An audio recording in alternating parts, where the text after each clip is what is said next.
کا ساتھ دیتا ہے.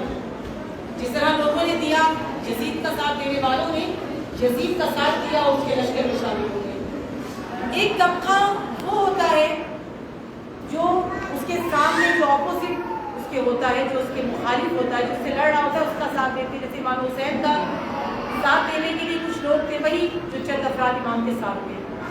ایک تیسرا طبقہ ہوتا ہے جو خاموش طبقہ ہوتا ہے، کچھ نہیں بولتے. کل تھوڑا سا ذکر ہوا تھا اس طبقے کے بارے میں.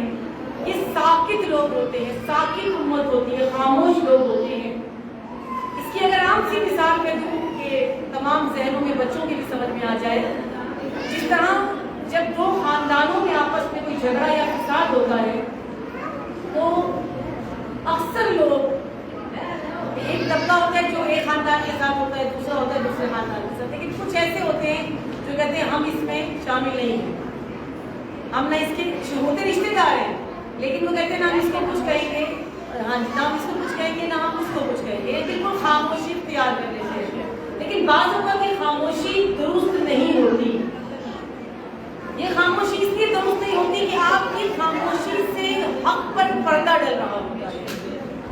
آپ اگر حق اور باطل میں پہچان نہ کر سکیں اور کسی ایک حق کا ساتھ نہ دے سکے، کوئی ایک پارٹی یا کوئی ایک گروہ، وہ ساکت ہو جاتا ہے. اور اسی طرح دین کے ساتھ ہوا کہ کچھ گروہ ساکت ہو گئے، خاموش، کچھ نہیں کہتے. اور کیا ذہنوں میں تھا ان کی، ہمیں سمجھ نہیں آتی. ایک طرف خلیفہ مسلمین ہے، یعنی یزید کو وہ خلیفہ مسلمین کہتے تھے کہ ایک طرف خلیفہ مسلمین ہے اور دوسری طرف نواسہ رسول ہے. ہم کس کو برا کہیں؟ کیونکہ ذہنوں میں ڈال دیا گیا تھا کہ خلیفہ مسلمین کی بیعت کرنا حرام ہے. اب جن ذہنوں میں یہ ڈال دیا جائے تو وہ لوگ تو کبھی بھی مقابلے کے لیے نہیں آئیں گے یا امام حسین کا ساتھ دینے کے لیے نہیں آئیں گے. تو ان میں سے بہت سے بڑے بڑے دیندار لوگوں نے خاموشی اختیار کی. ان کو کہتے ہیں ساکت لوگ.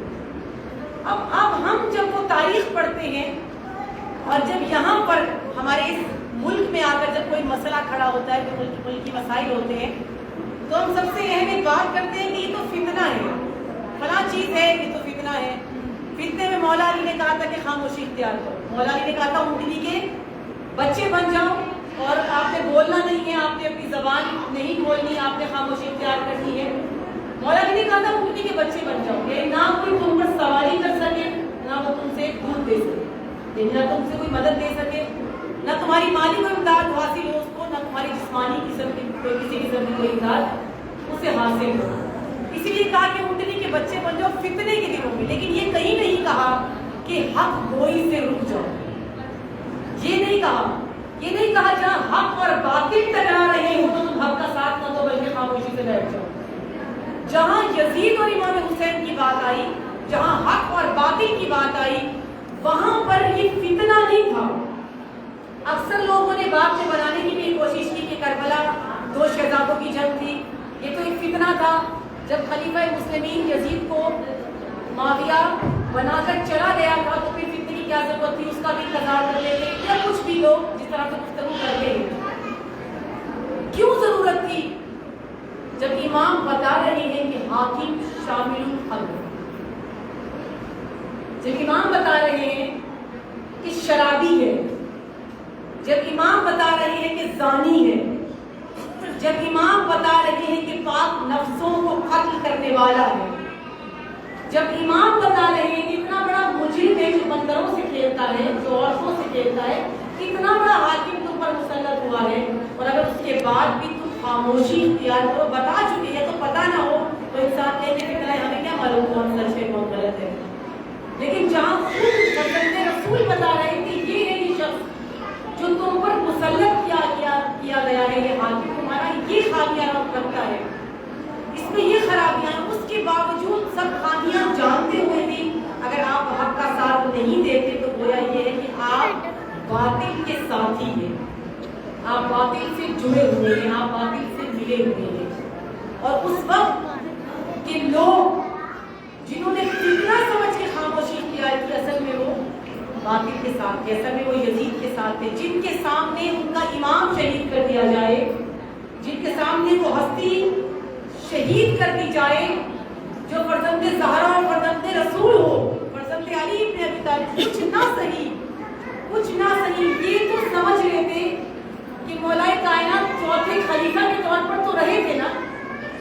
کل بیان ہوا تھا آپ کے سامنے کہ عبداللہ ابن عمر کی زیادہ رسپیکٹ تھی, عبداللہ ابن عمر کی زیادہ عزت تھی, امام حسین کی اتنی عزت نہیں کرتے تھے, ان کو فقیہ کہتے تھے لیکن امام کو امام تسلیم نہیں کرتے تھے. جب انسان امامت سے اتنی دور چلا جائے تو یہ صورتحال یہ پیدا ہو جاتی ہے. جس طرح آج اس سے پہلے کی جو میری مجلس ہے جس میں میرا عنوان ہے فلسفہ زیارت امام حسین, امام حسین کی قبر کی زیارت کے لیے جو زائر جاتے ہیں اس کا فلسفہ کیا ہے. اگر میں اسی چیز سے میں نے وہاں واقعہ بیان کیا تھا وہ کروں. آج ہم اپنی صورتحال دیکھیں, آج ہم اپنا حال دیکھیں. ایک شخص جس نے دیکھا کہ 10 محرم کو کچھ لوگ ہیں جو سیاہ علم اٹھائے ہوئے ہیں, سیاہ لباس پہنے ہوئے ہیں, ماتم کر رہے ہیں, گریا کر رہے ہیں. وہ شخص آیا ان کے پاس, جلوس والوں کے پاس آیا اور اس نے ان سے پوچھا کہ تم اتنا گریا کر رہے ہو کہ علم اٹھائے ہوئے, کیا ہے, کیا مسئلہ ہوا ہے, کوئی تمہارا مر گیا ہے؟ ان لوگوں نے کہا جی ہمارے مولا کو شہید کر دیا گیا, امام حسین کو شہید کیا گیا. اس نے کہا کہ آج کیا ہے؟ کہا کہ نہیں, 1400 سال ہو گئے, 1400 سال پہلے شہید کیا تھا. اس نے کہا 1400 سال پہلے شہید کیا تھا, تم آج ہو گئے, تمہیں آج پتا چلا ہے, آج خبر ہوئی ہے. اس نے کہا نہیں خبر آج نہیں ہوئی, ہم ہر سال ہوتے ہیں, اب ایسے ہی ہم ہر سال مناتے ہیں. ایک پوائنٹ جو اس نے اٹھایا وہ تو کہہ کر چلا گیا, لیکن آپ کے اور میرے لیے بڑا ہے, خاص طور پہ اس جوان نسل کے لیے. وہ جب گیا تو اس نے جا کر کہا کہ 100 سال ہو گئے شہادت کو, تم جو غم منا رہے ہو, رو رہے ہو, تم نے 1400 سال کیا کیا؟ امام حسین تو شہید ہو گئے, آپ نے 1400 سال کیا کیا؟ یہ سوال آج بھی اٹھتا ہے, ہم نے 1400 سال کیا کیا؟ کیا فقط روئے, کیا فقط گریا کیا, فقط رسمیں بجا لائیں, مجلس عزا ہوئی اور اس میں رو کر چلے گئے, یا کچھ اور بھی تھا جو حسین ابن علی کی شہادت ہمیں دینا چاہتی تھی؟ کیا پیغام تھا اس شہادت میں, کیا میسج تھا اس شہادت میں, کیا دے رہی تھی یہ شہادت, اور کس طرف ہمیں کربلا کس طرف لے کر جا رہی تھی؟ ہم نے کیا سیکھا اس شہادت سے, کیا پایا اس شہادت سے؟ کیوں امام زین العابدین اس پیغام کو زندہ رکھنا چاہتے تھے؟ کیوں جناب زینب چادر چھیننے کے بعد بھی اس تحریک کو مرنے نہیں دے رہی تھی؟ کیوں لاش امام حسین پر جناب زینب بے ہوش نہیں ہوئی بلکہ اس پیغام کو لے کر چلی؟ کیوں علی کی بیٹی نے انکار نہیں کیا وہ فوج شام کے بازاروں میں جانے سے, بلکہ ایک جہد کے ساتھ اس تحریک کو لے کر چلی اور انہی بازاروں میں خطبے بھی دیے؟ کچھ تو تھا, کچھ تو تھا کربلا میں, کچھ تو تھا اس تاریخ میں, کچھ تو تھا اس لہو میں. یعنی لہو رسمیں بجا لانے کے لیے نہیں تھا, جس دین کی بقا کے لیے اس لہو کو بہایا گیا تھا, جس دین کو بچانے کے لیے اور جس نظام کو قائم کرنے کے لیے یہ پوری تحریک چلی تھی, وہ نظام آج کہاں ہے؟ کیا وہ نظام اسلامی قائم ہوا؟ کیا وہ نظام ولایت قائم ہوا؟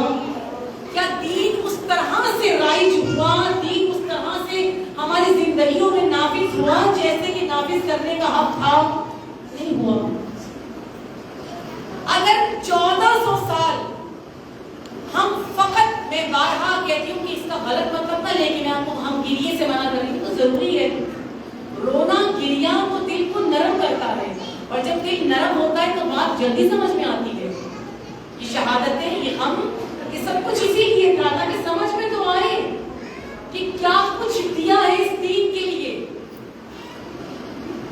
جس نے یہ سب لٹا دیا, یہ سب کچھ دے دیا, لیکن کیا فقط یہی تھا؟ سوال یہ اٹھتا ہے, کیا فقط یہی تھا؟ 1400 سالوں سے کوئی آپ کا منتظر ہے, آپ سمجھتے ہیں کہ آپ اس کے منتظر ہیں. فرزند جناب فاطمہ الزہرا سلام اللہ علیہا شروع ہے.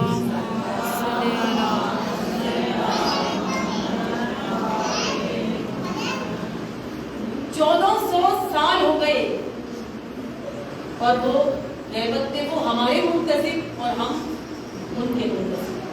ہماری کس چیز کے منتظر؟ تاکہ عاشورے سے، کربلا سے کوئی عبرت لے کر تم تیاری کرو، آمادہ ہو جاؤ. جب تیاری کر کے میدان میں اترو تو میں آؤں. وہ ہمارے تیار ہونے کے منتظر ہیں، پیغام لینے کے منتظر ہیں، کچھ سمجھ جانے کے منتظر ہیں، اور ہم امام کے منتظر ہیں. ساری مشکلیں انہوں نے ٹھیک کر دی. ہم نے خود ہماری کوئی ذمہ داری نہیں ہے، ہمیں ساری ذمہ داری امام کے کندھوں پہ ڈالی ہوئی ہے. ہم بھی تو ذمہ دار ہیں. کچھ ذمہ داریاں ہمارے کندھوں پر بھی تو ہیں.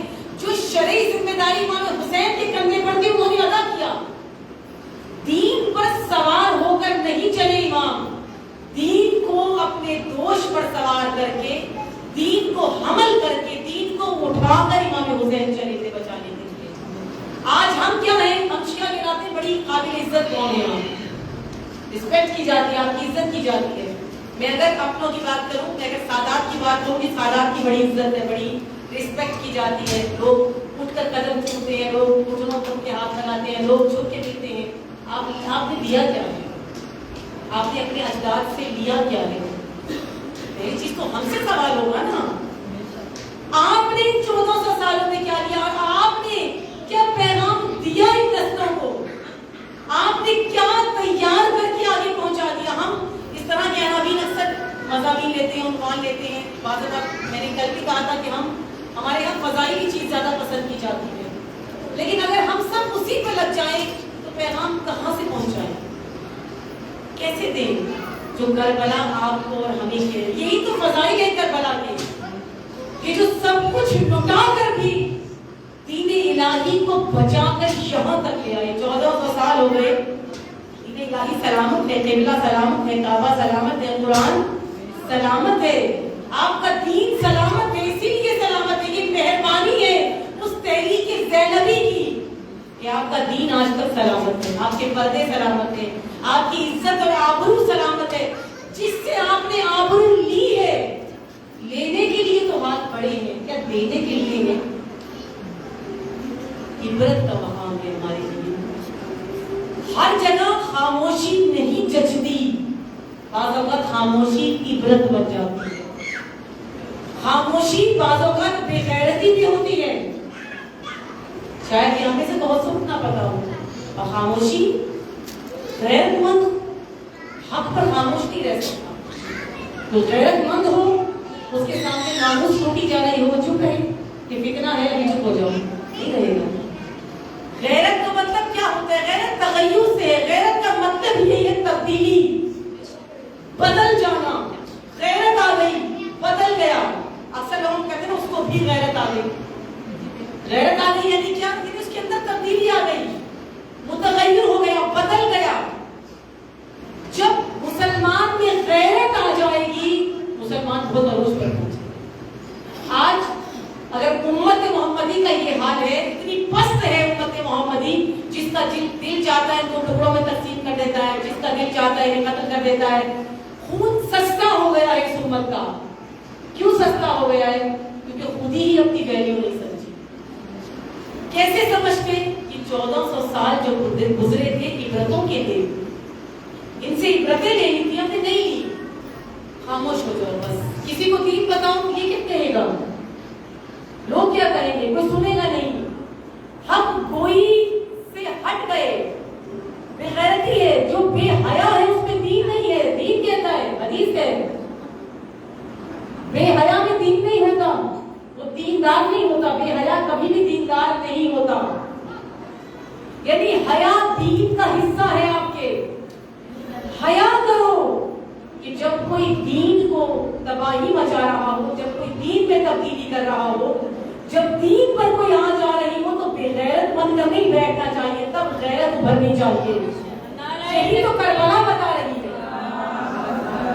کے نعرہ تکبیر، اللہ اکبر، نعرہ رسالت، یا رسول اللہ، نعرہ رسالت، یا رسول اللہ. لبیک یا حسین، لبیک یا حسین، لبیک یا حسین، لبیک یا حسین. درود پر محمد و آل محمد. اللہم صلی علی محمد و آل محمد.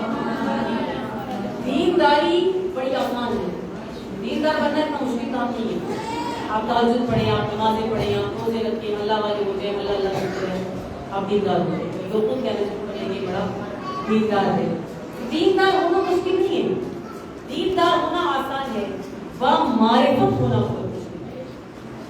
معرفت یہ بہت مشکل سے آتی ہے, یہ ہر کسی میں نہیں ہوتی, یہ حاصل کرنی پڑتی ہے. معرفت کو حاصل کرنا ہوتا ہے. آپ کو معرفت عبرتوں سے ہی حاصل ہوتی ہے.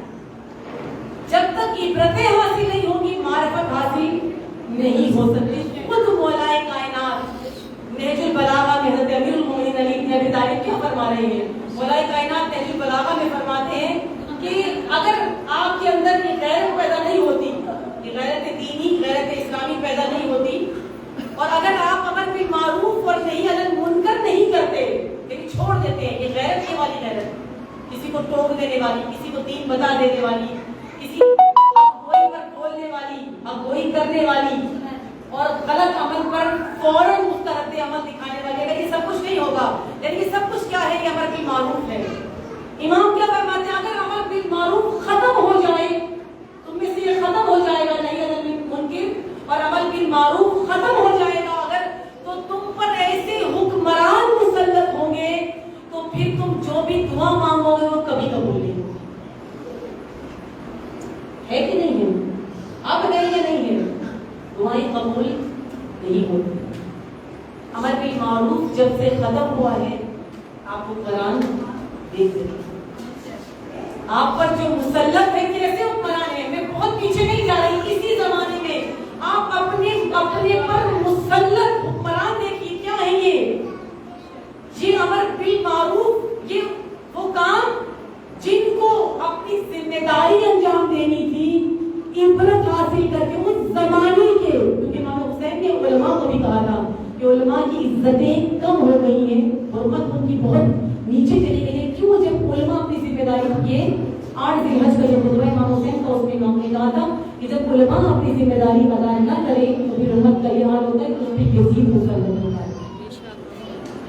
جو ذمہ دار ہیں جب وہ اپنی ذمہ داری کو پورا نہیں کرتے تو اس کے بعد پھر ایسے ایسے حکمران مسلط ہوتے ہیں. امر بالمعروف جب ختم ہو گیا تو یہ حکمران ہم پر مسلط ہوئے اور ہو رہے ہیں. ہم اپنے زمانے میں دیکھ رہے ہیں, اور کتنا عجیب عالم ہے, ایک کے بعد دوسرا آتا ہے, اس کو چیک کرتے ہیں.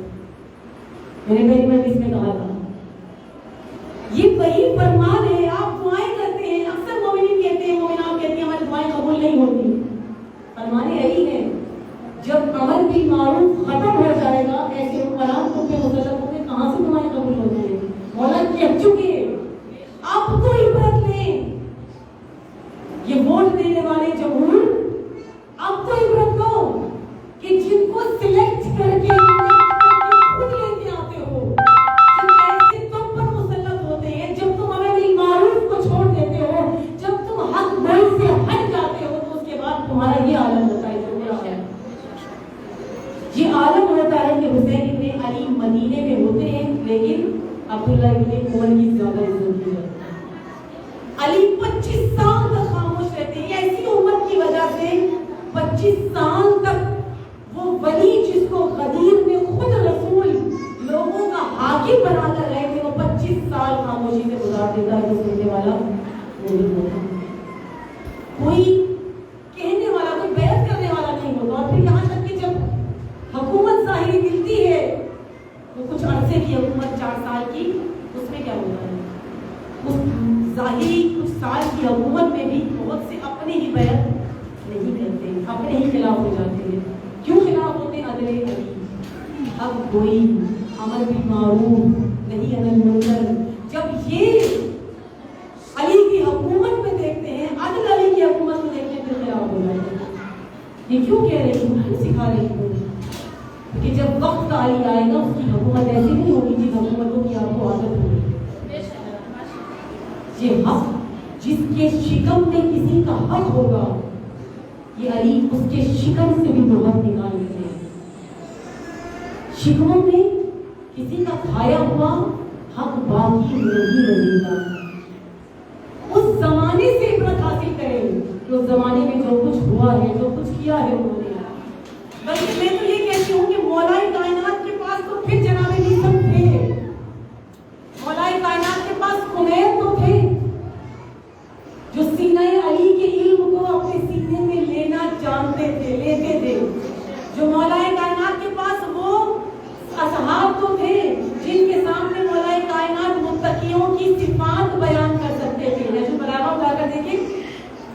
دیکھا نہ کریں نہج البلاغہ کو کبھی کبھی اٹھا کے پڑھ بھی لیا نہج البلاغہ میں ایک خطبہ ہے خطبہ متقین بہت بہت خوبصورت ہوتا ہے وہ خطبہ متقین کسی سوال کے جواب میں اپنے صحابی کو سنایا ہے یعنی مولا علی پھر خوش نصیب تھے کہ کوئی سننے والا تھا کوئی تو تھا کوئی ایک ہی تھا جس نے متقین کی صفات کو سنی ہے بھلے سن کے مر گیا سنتے ہی مر گئے 14 صفات سنتے ہی مر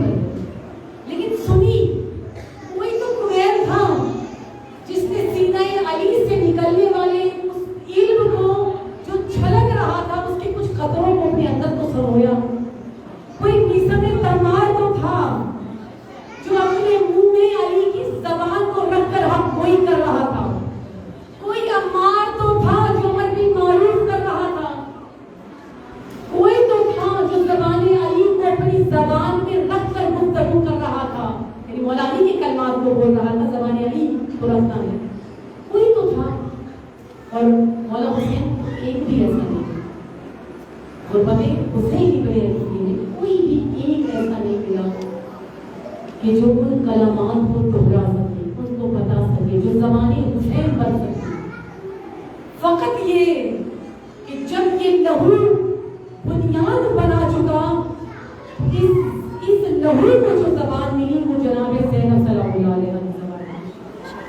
اس پیغام کو اس تحریک کو اس لہو کو جو زبان ملی جناب زینب کی زبان تھی جناب امام سید سجاد کی زبان تھی لیکن جب امت امامت سے اتنی جدا ہو جائے انہیں عبرتوں کے نہ لینے کی وجہ سے امام تنہا ہو جاتا ہے پھر کوئی امامت تک نہیں پہنچ سکتا پھر ایسے ظالم اور جابر ہم پہ مسلط ہوتے ہیں جو کہ ہم پر ہوئے اگر مجھے ہوتا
خاموش نہیں ہونی چاہیے اب کوئی بہت زیادہ بے غیرتی کی طرف چلا جائے امت کا سکوت اور خاص طور پہ کہ پہلی مجلس سے فی الحال میں مدینے والوں کا سکوت آپ کے سامنے بیان کر رہی ہوں کس طرح ساکت تھے کتنے خاموش تھے اس سے بڑھ کر مدینے والوں کی اور کیا خاموشی ہوگی کہ جناب سیدہ کے گھر کو آگ لگائی گئی مدینہ خاموش ہے کتنی بڑی بات ہے وہ دروازہ جس پر رسول خدا دستک دے رہی ہے وہ دروازہ یہ سنا ہوا ہے نا آپ نے جس پر فرشتے بھی دستک دیے بغیر داخل نہیں ہوتے تھے وہ دروازہ جہاں ملک الموت بھی دستک دے کر داخل ہوتا ہے اس دروازے پر مسلمان آئے آگ لگائی مدینہ ساکت ہے کتنا سکوت ہے امت میں کتنی بے حیائی ہے امت میں زیادہ عرصہ نہیں گزرا ابھی رسول کو چند ماہ گزرے ہیں اور چند ماہ میں یہ 2 ماہ اس 2 ماہ میں اتنا بے حیا ہو گیا کیوں ایسا ہوا کیونکہ امت امامت سے دور کر دی گئی ہٹا دی گئی بے حیائی آ گئی تھی امر بالمعروف حق کوئی ختم ہو گئی اور جب یہ سب کچھ ہو جائے امت ساکت ہو جائے امت ساکت ہو جائے آپ اس وقت جو شیعہ ہیں آپ جو مسلمان ہیں آپ جو امت محمدی آپ کا سکوت تباہی ہے اگر آپ کسی غلط پر نہ بولے غلط پر نہ اٹھے اس سکوت تباہی ہے کسی اور کی تباہی برائی نہیں ہے. آپ یہ اپنی مدینے کو تباہ کس نے کیا؟ مدینے والوں کے ثبوت نے. بیوی کے گھر کو آگ لگائی جانے کی کوئی نہیں آ رہا, کوئی مدینے میں خاموشی ہے, کوئی آواز نہیں اٹھاتا. گھر جلا دیا گیا, پہلو پر دروازہ گرا دیا گیا, پہلو شکستہ کر دیا گیا, مدینے والوں میں خاموشی ہے, کوئی نہیں اٹھا. معافیا مانگنے آتے ہیں, کچھ خواتین آئی ہیں معافیا مانگنے آتی ہیں, لیکن ہم گوئی کرنے کے لیے کیوں نہیں آتے؟ یہاں آ رہے ہو, یہاں آتے ہو, اس در پہ آ رہے ہو, معافیا مانگنے میں تم اس در پہ آ رہے ہو, وہاں کیوں نہیں جاتے؟ دربار میں کیوں نہیں جاتے؟ مسجد میں کیوں نہیں جاتے؟ حق قسم کرنے والوں کے گھروں میں کیوں نہیں جاتے؟ وہاں پر جا کر حق گوئی کیوں نہیں کرتے؟ وہاں پہ جا کر پیغام کیوں نہیں دیتے؟ وہاں پر کیوں نہیں بتاتے کہ تم غلط ہو؟ یہاں آ کر ان کو کہتے ہیں کہ ہم جانتے ہیں کہ آپ حق پر ہیں, وہاں جا کر نہیں کہتے کہ ہم جانتے ہیں کہ تم غاصب ہو. غاصب کے پاس جا کر نہیں کہتے. یہ عبرت ہے, یعنی حق گوئی ختم ہو گئی. سکوت ہے امت میں, کچھ سکون ہے. علی خاموش ہے 25 سالوں تک. مولا امام حسن اپنوں ہی کے ہاتھوں جب ہار کر واپس لوٹ رہے ہیں, امت خاموش ہے, سکوت ہے امت کا, مدینے والے خاموش ہیں. امام حسین مدینہ چھوڑ کے جا رہے ہیں, پر اثر نہیں ہو رہا, امامت کا اثر نہیں ہو رہا. عالم کیا ہو گیا تھا اس امت کا, کیا ذہنیت بنائی گئی تھی, اور کیوں آج آپ کی ذہنیت کو بہتر کرنا کیوں ضروری ہے؟ کیوں ان عشروں میں آپ کے ذہنوں کو کھولا جاتا ہے, آپ کے دلوں کو منور کیا جاتا ہے؟ اس لیے کہ اس وقت عالم یہ تھا کہ جب امام سید سجاد کو اسیر کر کے شام لے کے جایا گیا, اور ایک دروازے سے امام سید سجاد گزرے, تو ایک شخص نے کہا کہ خدا نے تمہارے ساتھ بڑا اچھا کیا. امت کی, اور یہ بھی جانتے ہیں کہ کون ہے. خدا نے تمہارے ساتھ بڑا اچھا کیا, خدا نے تمہیں ذلیل کیا, خدا نے تمہیں رسوا کیا. کیوں؟ کیونکہ تم خلیفہ وقت کے مقابلے میں آ گئے تھے. کون سا خلیفہ وقت؟ امام رک گئے امام, اور رک کر امام نے کہا کوئی آیت ذی القرآن پڑھی ہے؟ کہا جی. امام نے کہا ذی القرآن نہیں. پھر آیت تطہیر پڑھی ہے؟ کہا جی پڑھی ہے میں نے قرآن میں, جب قرآن جانتا ہوں, حافظ ہوں. حافظ کہہ رہا ہے کہ خدا نے تمہیں ذلیل کیا. مولا نے کہا آیت تطہیر ہماری نہیں, ہم اس آیت تطہیر کے وارث ہیں, ہم سے نجاست کو, ہم سے رزق کو دور رکھا گیا ہے. جیسے ہی وہ سنا, کہتے ہیں ہمیں نہیں معلوم تھا. جب مولا علی کی شہادت کی خبر شام پہنچی ہے, امت کا عالم بتائیں امت کیا ہے. جب مولا علی کی شہادت کی خبر شام پہنچی اور وہاں کے لوگوں کو پتا چلا کہ علی مسجد میں شہید کر دیے گئے ہیں, علی کے سر پہ ضربت لگائی گئی ہے, تو جانتے ہیں کیا کہا؟ شام والوں نے کہا علی اور مسجد. کیوں؟ کیونکہ اس امت کو یہ بتایا گیا تھا کہ علی مسجد جاتے ہی نہیں, علی نماز ہی نہیں پڑھتے. جب امت کے سامنے حق بیان نہ کیا جائے, وہ ذمہ داران جو حق گوئی کا حق رکھتے ہیں اور ذمہ داری رکھتے ہیں, اگر وہ حق گوئی نہ کریں تو وہ عالم ہوتا ہے جو کربلا میں ہوا. وہ عالم ہوتا ہے جو وہ بہت شام کے بازار سے بنا کہ علی اور مسجد, علی مسجد میں کہاں پہنچ گئے, کیسے پہنچے؟ وہ جس کی زندگی سجدوں میں گزر گئی, اس کے بارے میں یہ سب کچھ پروپیگنڈا شام میں کیا گیا تھا باقاعدہ. یعنی ذہنیت بنائی جاتی ہے. آپ شام کو دیکھیں اور عبرت حاصل کریں, مدینہ کو دیکھیں اور عبرت حاصل کریں. ہماری آپ کی ہماری ذہنیتیں بنائی جاتی ہیں. بعض لوگ, ابھی آپ شاید آپ میں سے کوئی زیادہ دیکھتا ہو یا نہ دیکھتا ہو, یوٹیوب پر بعض اچھے علماء کو لیا جاتا ہے جو جگہ رہے ہیں, جو حق گوئی کر رہے ہیں, جو حق اور باطل کے فرق کو بتا رہے ہیں, اپنی ذمہ داری کو پورا کر رہے ہیں. ان علماء کو لے کر کچھ درباری علماء بھی کئی قسم کے ہوتے ہیں. ایک ہوتے درباری جو بکے ہوئے ہوتے ہیں دربار کے, اور ایک ہوتا ہے جو حق گوئی کرنے والے حسینی علماء. ان کو لیا جاتا ہے, جس میں ہمارے استاد محترم بھی شامل ہیں. ان اچھے علماء میں ہمارے استاد کا شمار ہوتا ہے. ان جیسے علماء کو لیا جاتا ہے جو حق گوئی کرتے ہیں. ان کی پوری 2-2.5 گھنٹے کی تقریر میں سے کلپ کاٹا جاتا ہے, اور کلپ کاٹ کر کے انہوں نے فلاں کر دیا, انہوں نے یہ کہہ دیا, انہوں نے وہ جملہ کہہ دیا. کیوں کیا جاتا کریں ایسا.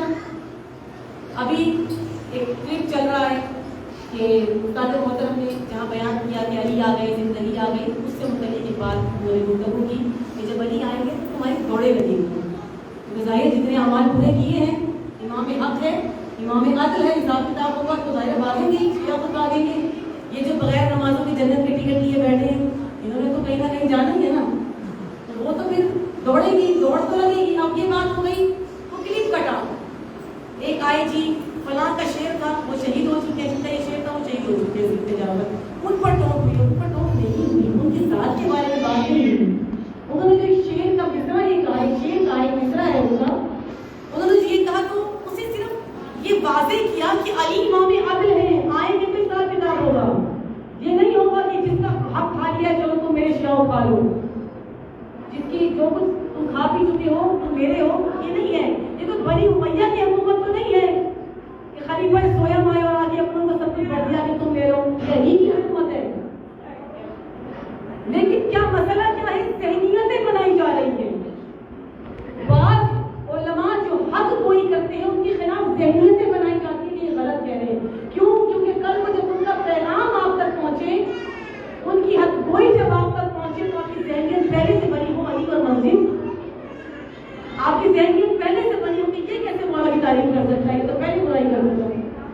یعنی ذہنیت اس طرح، یہ مثال اس کے دی کہ میڈیا وار، یہ میڈیا وار ہے، اس طرح کیا جاتا ہے. اب آپ کے پاس میڈیا ہے، اس کے ذریعے سے جنگ ہو رہی ہے. اس وقت کیا تھا؟ اس وقت ان کا میڈیا بڑا، دشمن کا میڈیا بڑا تیز تھا. شام میں یہ اطلاع پہنچائی گئی تھی کہ علی مسجد نہیں جاتے. عبرت کا مقام ہے. جو وقت سجدہ شہادت کے وقت کہہ رہے خود تو میرا پیتا تھا. میدان جنگ کتنی میدان جنگوں میں جو اپنے ہاتھوں پر زندگی لیے جا رہا تھا، جو موت خود نشاور کرنے کے لیے جا رہا تھا، اس کو کہا کہ تم میری ذہنیت بنائی ایسی جا رہی ہے. یہ مقامی عبرت ہوتا ہے ہم جیسوں کی، آنے والی امتوں کے لیے یہ ہمارے لیے مقامی عبرت ہے. یہ کربلا سے یہ لینا چاہیے. امام سید سجاد اسی لیے انشاءاللہ تعالیٰ آگے بیان ہوگا، اسی لیے امام سید سجاد نے خطبہ دیا پورا. شاید ضرورت پیش نہ آتی اتنے بڑے خطبے کی. جو مسجد میں جا کر، مسجد عمومی میں جو شام گئے ہوں گے انہوں نے وہ مسجد دیکھی ہوگی، اس میں جا کر جو ممبر پر کھڑے ہو کر امام سید سجاد نے خطبہ دیا، اس کی ضرورت پیش آئی تو خطبہ دیا کہ اب یہاں ضروری ہے بتایا جائے ان کو کہ ہم کون ہیں. جہاں ہمارے چند کے بارے میں کہا جا رہا ہے کہ علی مسجد نہیں جاتے تھے، نماز نہیں پڑھتے تھے، انہیں بتائیں تو جنہیں اسیر کر کے لائے ہیں یہ کون ہیں. انہیں پتہ ہی نہیں ہے کہ کس کو اسیر بنا کر، قیدی بنا کر لایا جا رہا ہے. یہ بات نہیں ہے. انتہا ضروری ہے. وہ دین آج سنبھالے نہیں سنبھل پا رہے. اپنی ذہنی بات کرنی جس کے لیے حسین ابن علی نے اپنا پورا گھرانہ بولا. امام حسین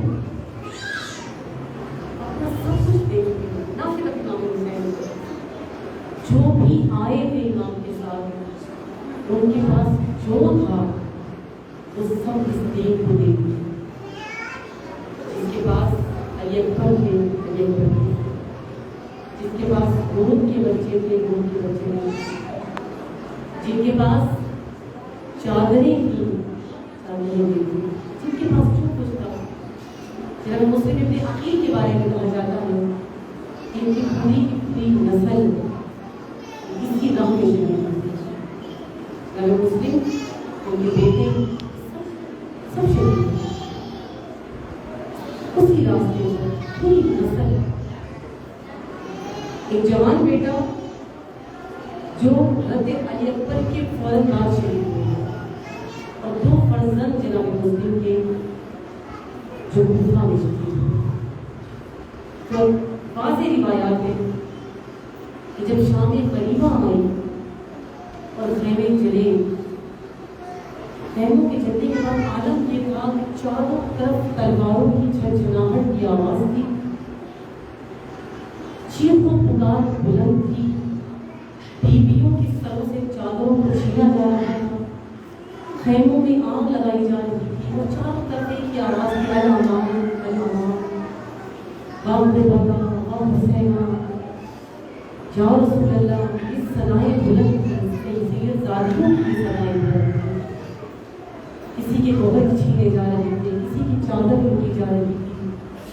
عالم میں کچھ بچے گھرانے کے ایسے تھے جو تیزی سے جگہ کو خیموں سے باہر نکلے، ان میں جناب مسلم کے 2 فرزند تھے۔ جب یہ عالم دیکھا اور تیزی سے بچے نکلے، کتنے بچے ایسے تھے کہ جو گھوڑوں کی سونوں کے نیچے کچل کے مارے جا چکے تھے۔ یہ 2 بچے تیزی سے دوڑتے ہوئے ٹیلے کی طرف گئے اور بھاگتے بھاگتے خوف سے اتنی دور نکل گئے کہ ٹیلے کو پار کرنے کے پیچھے جا کر چھپ گئے۔ جب یہ صدائیں آنا بند ہو گئی، یہ بچوں کی آنکھ کر گئی، اور جب صبح ہوئی اور آنکھ کھلی، یہ بچوں نے دیکھا کہ قافلہ جا چکا ہے اور اب کوئی وہاں موجود نہیں۔ چاروں طرف لاشیں ہی لاشیں ہیں، ٹکڑے ٹکڑے بدن ہیں، کسی لاشیں کا سر موجود نہیں ہے۔ یہ عالم دور سے بچوں نے دیکھا اور پھر نہر فرات کے کنارے کنارے چلنا شروع کیا۔ روایت میں کہتی ہے بچے جب نہر فرات کے کنارے پر پہنچے، کچھ روایتوں میں ہے کہ کچھ عرصہ قید رہے یہ بچے، لیکن بہرحال جس طرح بھی یہ بچے جب وہاں پر نہر فرات کے کنارے پہنچے ہیں تو ایک ضعیفہ عورت جو مومنہ اس نے دیکھا کہ بچوں کے چہروں پر ہاتھ ہے، جسم پر جو لباس ہے اس پر خون لگا ہوا ہے، پریشان حال ہے، لیکن چہرے سے لگتا ہے کہ جیسے ہاشمی خون ہے، چہرے سے کسی شریف خاندان سے لگتے ہیں۔ پوچھا ہے بچوں تم کون ہو، تم یہاں پر اس عالم غربت میں کیا کر رہے ہو؟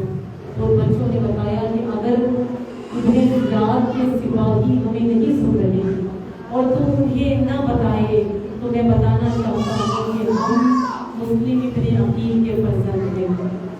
اس خاتون نے رو کر کہا تم اس مسلم کے بیٹے ہو کہ جس کو مظلومیت کی حالت میں شہید کیا گیا، تم اس مسلم کے بیٹے ہو کہ جس کو دارالامارہ کی چھت سے زمین پر پھینکا گیا، تم اس مسلم کے بیٹے ہو جس کی لاش کے قدموں میں رسی سے باندھ کر جگہ جگہ جس کی لاش کو پورے کوفے میں پھیلایا گیا۔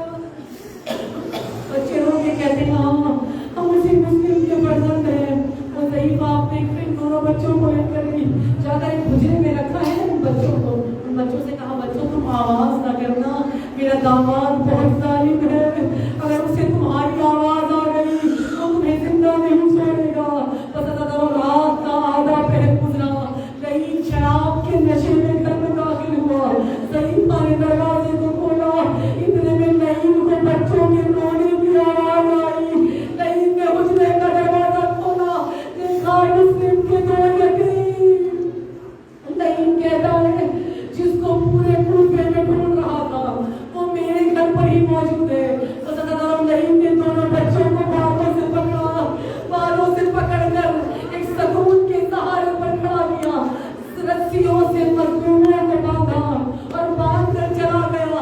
میں کہتی ہوں اگر نعیم نہ باندھتا تو بھی بچے کہیں بھاگ نہیں سکتے تھے۔ بس ساری رات بچوں پر ظلم کرتا رہا، ساری رات بھوک سے حسین اور بھوک سے علی نکالتا رہا۔ جب صبح نمودار ہوئی ہے نا، نعیم نے دونوں بچوں کی رسیوں کو کھولا، دونوں بچوں کو بالوں سے پکڑا، پکڑ کر نہر فرات کے کنارے لے کر آیا۔ جیسے ہی کنارے لے کر آیا ہے نا، تاریخ میں ہے، شریعت میں ہے، شریعت محمدی میں ہے کہ جب جانور کچھ موجود ہو نا اور تم نے کسی جانور کو ذبح کرنا ہو تو جانور کو جانور کے سامنے کبھی ذبح نہ